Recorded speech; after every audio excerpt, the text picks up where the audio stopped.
okulonda okwaggwa okw'ababaka ba paalamenti n'okwerosi zonna kwavaamu emisango 54 egyawaabwa mu kkooti.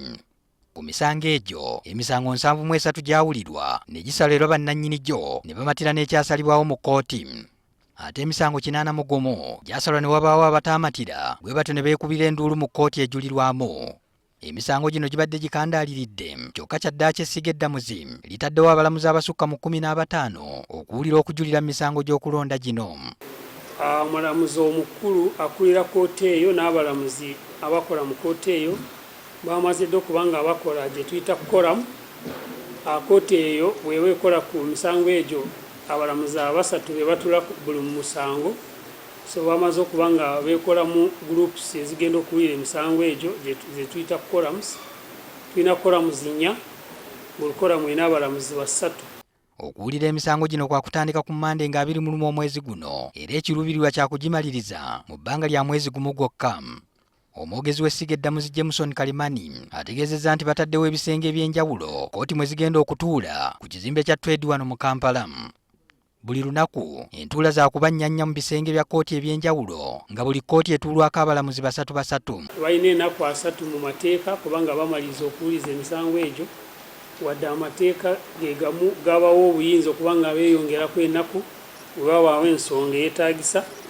Omwogezi w'Essiga Eddamuzi era ategeezezza nti ensimbi obukadde 4 ezibadde zeetaagisa okukola ku nsako y'abalamuzi wamu n'ebyetaago ebirala ezibasobozesa okukola ebbanga ery'omwezi omulamba gavumenti emaze okuzibawa. Okusasula abalamuzi, okugula buli kimu ekyetaagisa n'okutambuza empapula.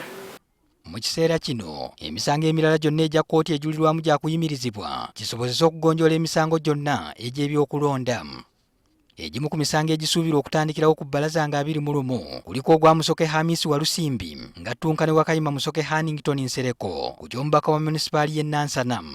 Kuliko n'ogwa Edgar Lubadde ng'attunka ne Paulo Nsubuga ku kifo ky'omubaka wa Busiro North. Ku Lwokubiri nga 22 eriyo ogwa Fred Nyanzi Sentamu gwe yawawaabira akakiiko k'ebyokulonda n'abalala 2. Eriyo n'ogwa Sseggomba Kigozi Hamdan ng'attunka ne Salimu Saadi Uhuru n'akakiiko k'ebyokulonda. Nga 29 ogwokusatu eriyo ogwa Shukura Mukeshi ng'attunka n'akakiiko k'ebyokulonda ne Joel Ssennyonyi. Ate mu bitundu ebirala ogwa Nabaddarita ng'attunka ne Aida Erios Nantaba gwa 28 ogwokusatu e Mukono.